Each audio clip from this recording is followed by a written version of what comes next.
بسم اللہ الرحمن الرحیم۔ اللہ کے نام سے شروع کرتا ہوں جو بڑا مہربان نہایت رحم والا ہے۔ نماز کی پہلی شرط کا بیان، بدن کا پاک ہونا۔ سوال: نماز میں بدن کے پاک ہونے سے کیا مراد ہے؟ جواب: نماز میں بدن کے پاک ہونے سے کیا مراد ہے؟ نماز میں بدن کے پاک ہونے سے یہ مراد ہے کہ بدن پر کسی قسم کی نجاست یعنی پلیدی نہ ہو۔ سوال: نجاست کی کتنی قسمیں ہیں؟ جواب: نجاست کی کتنی قسمیں ہیں؟ نجاست یعنی ناپاکی کی دو قسمیں ہیں۔ نمبر 1 حقیقی، نمبر 2 حکمیہ۔ سوال: نجاست حقیقی کسے کہتے ہیں؟ جواب: نجاست حقیقی کسے کہتے ہیں؟ وہ ظاہری ناپاکی جو دیکھنے میں آ سکے نجاست حقیقیہ کہلاتی ہے، جیسے پیشاب، پاخانہ، خون، شراب۔ سوال: نجاست حکمیہ کسے کہتے ہیں؟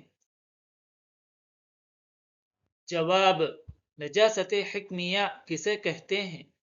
وہ ناپاکی جو شریعت کے حکم سے ثابت ہو مگر دیکھنے میں نہ آ سکے نجاست حکمیہ کہلاتی ہے، جیسے بے وضو ہونا، غسل کی حاجت ہونا۔ سوال: نماز کے لیے کس نجاستوں سے بدن کا پاک ہونا شرط ہے؟ جواب: نماز کے لیے کس نجاستوں سے بدن کا پاک ہونا شرط ہے؟ دونوں قسم کی نجاستوں سے یعنی نجاست حقیقیہ اور نجاست حکمیہ سے نماز میں بدن کا پاک ہونا ضروری ہے۔ سوال: نجاست حکمیہ کی کتنی قسمیں ہیں؟ جواب: نجاست حکمیہ کی کتنی قسمیں ہیں؟ نجاست حکمیہ کی دو قسمیں ہیں۔ ایک چھوٹی نجاست حکمیہ، اسے حدث اصغر کہتے ہیں، اور دوسری بڑی نجاست حکمیہ، اسے حدث اکبر اور جنابت کہتے ہیں۔ سوال: چھوٹی نجاست حکمیہ یعنی حدث اصغر سے بدن پاک کرنے کا کیا طریقہ ہے؟ جواب: چھوٹی نجاست حکمیہ یعنی حدث اصغر سے بدن پاک کرنے کا کیا طریقہ ہے؟ حدث اصغر سے مراد ناپاکی کی وہ حالت ہے جس میں وضو فرض ہو جاتا ہے لیکن غسل فرض نہیں ہوتا۔ اس میں چھوٹی ناپاکیاں شامل ہیں، جیسے پیشاب کرنا، پاخانہ کرنا، ریح یعنی ہوا کا نکلنا۔ ان سب سے بدن وضو کرنے سے پاک ہو جاتا ہے۔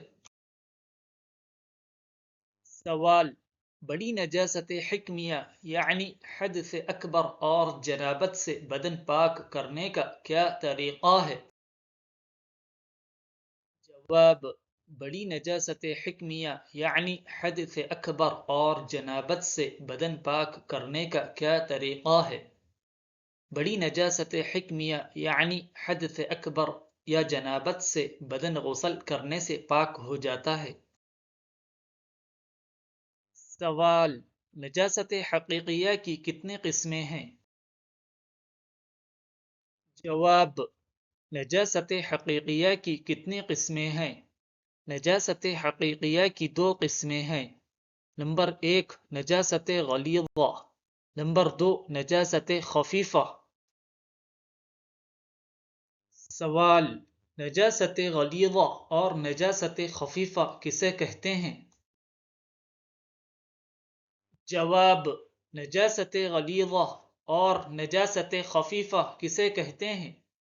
جو ناپاکی کے سخت ہو اسے نجاست غلیظہ کہتے ہیں، اور جو نجاست کے ہلکی ہو اسے نجاست خفیفہ کہتے ہیں۔ سوال: کتنی چیزیں نجاست غلیظہ ہے؟ جواب: کتنی چیزیں نجاست غلیظہ ہے؟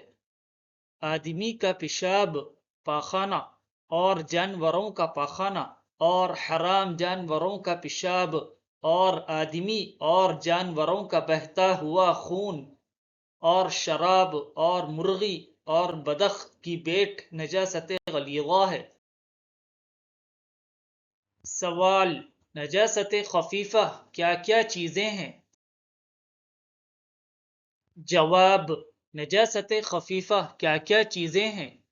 حلال جانوروں کا پیشاب اور حرام پرندوں کی بیٹ نجاست خفیفہ ہے۔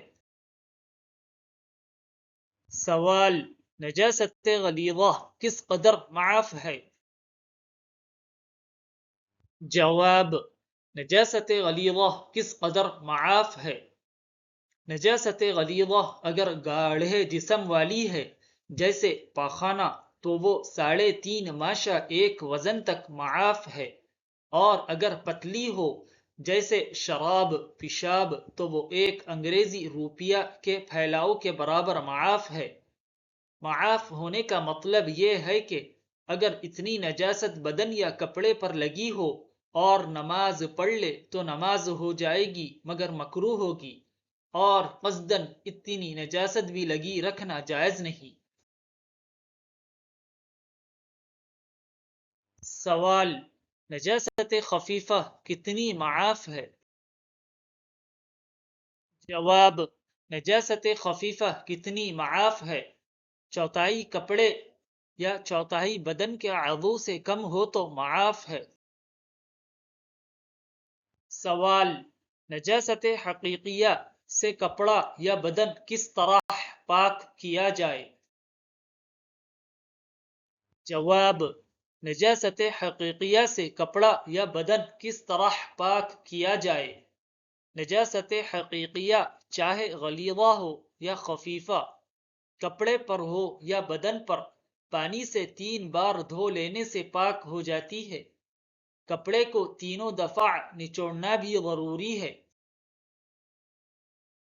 سوال: نجاست حقیقیہ پانی کے سوا اور کس چیز سے بھی پاک ہو سکتی ہے یا نہیں؟ جواب: نجاست حقیقیہ پانی کے سوا اور کس چیز سے بھی پاک ہو سکتی ہے یا نہیں؟ ہاں، جو چیزیں پتلی اور بہنے والی ہیں جیسے سرکہ یا تربوز کا پانی، ان کے ساتھ دھونے سے بھی نجاست حقیقیہ پاک ہو جاتی ہے۔ نماز کی دوسری شرط کپڑے پاک ہونے کا بیان۔ سوال: نماز میں کپڑوں کے پاک ہونے سے کیا مراد ہے؟ جواب: نماز میں کپڑوں کے پاک ہونے سے کیا مراد ہے؟ جو کپڑے نماز پڑھنے والے کے بدن پر ہوں جیسے کرتا، پیجامہ، ٹوپی، عمامہ، چکن وغیرہ، ان سب کا پاک ہونا ضروری ہے، یعنی ان میں سے کسی پر نجاست غلیظہ کا 1 درہم سے زیادہ نہ ہونا، اور نجاست خفیفہ کا 1/4 کپڑے تک نہ پہنچنا نماز جائز ہونے کے لیے شرط ہے۔ بس اگر نجاست غلیظہ 1 درہم یا اس سے کم اور نجاست خفیفہ 1/4 کپڑے سے کم لگی ہو تو نماز ہو جائے گی لیکن مکروہ ہوگی۔ سوال: نماز میں اگر عمامہ کا ایک کنارہ ناپاک ہے مگر نماز پڑھنے والے نے اس کنارے کو الگ کر دیا، دوسرے کنارے سے آدھا عمامہ باندھ لیا تو نماز ہو جائے گی یا نہیں؟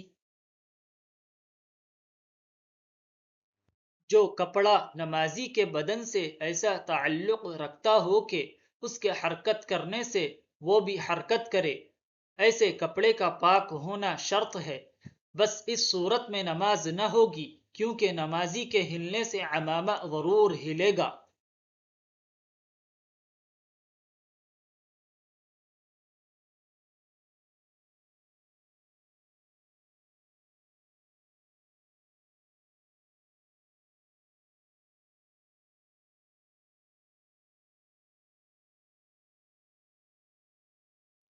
نماز کی تیسری شرط جگہ پاک ہونے کا بیان۔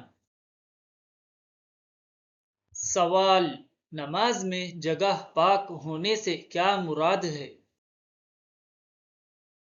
جواب: نماز میں جگہ پاک ہونے سے کیا مراد ہے؟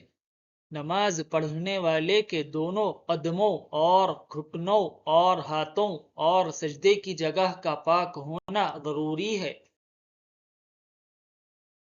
سوال: جس چیز پر نماز پڑھی جائے اگر اس کی دوسری جانب ناپاک ہو تو کیا حکم ہے؟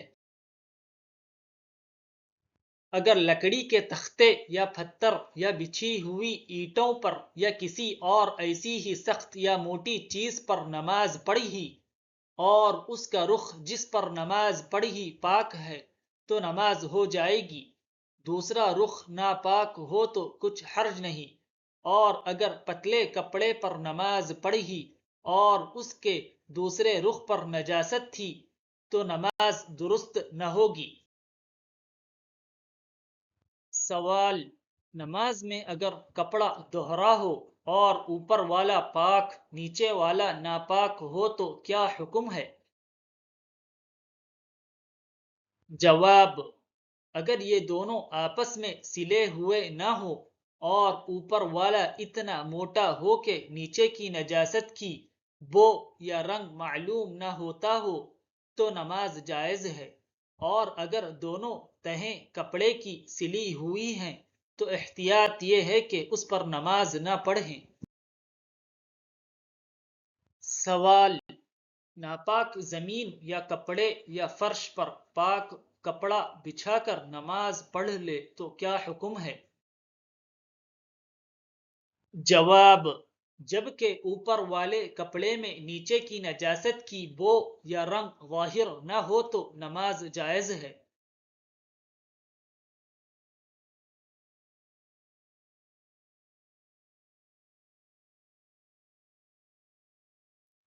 سوال: اگر نماز کی جگہ پاک ہے لیکن کہیں آس پاس نجاست ہے اور اس کی بو نماز میں آتی ہے تو نماز ہوگی یا نہیں؟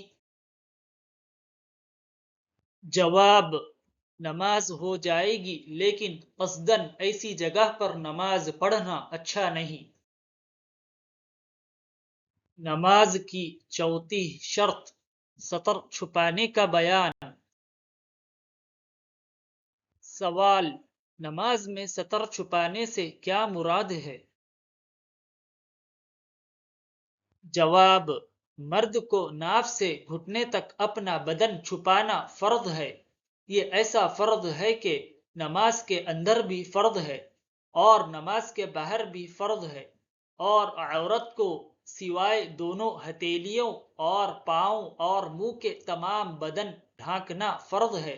اگرچہ عورت کو نماز میں منہ چھپانا فرض نہیں، لیکن غیر مردوں کے سامنے بے پردہ کھلے منہ نماز میں آنا بھی جائز نہیں۔ سوال: نماز میں اگر سطر کا کوئی حصہ بلا قصد کھل جائے تو کیا حکم ہے؟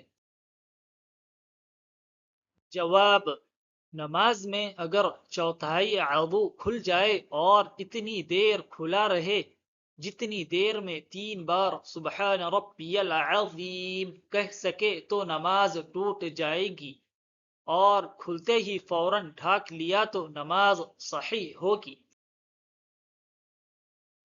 سوال: اگر کوئی شخص اندھیرے میں ننگا نماز پڑھ لے تو کیا حکم ہے؟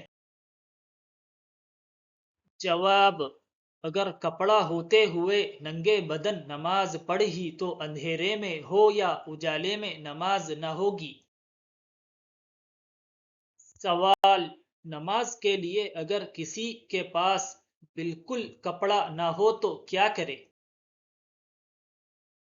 جواب: نماز میں اگر کسی طرح کا کپڑا نہ ہو تو کسی اور چیز سے بدن ڈھانکے، مثلا درختوں کے پتے یا ٹاٹ وغیرہ، اور جب کچھ بھی سطر ڈھانکنے کو نہ ملے تو ننگا نماز پڑھ لے۔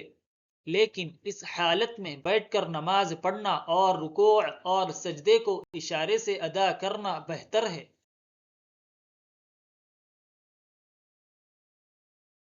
سوال: نماز میں اگر قصداً چوتھائی عضو کھلے تو کیا حکم ہے؟ قصداً چوتھائی عضو کھلتے ہی نماز ٹوٹ جائے گی۔ اور ایسے ہی اسلامی تعلیمات کے لیے چینل کو سبسکرائب کریے، آگے شیئر کریے، ثواب دارین حاصل کریے۔ جزاکم اللہ خیر۔ السلام علیکم ورحمۃ اللہ وبرکاتہ۔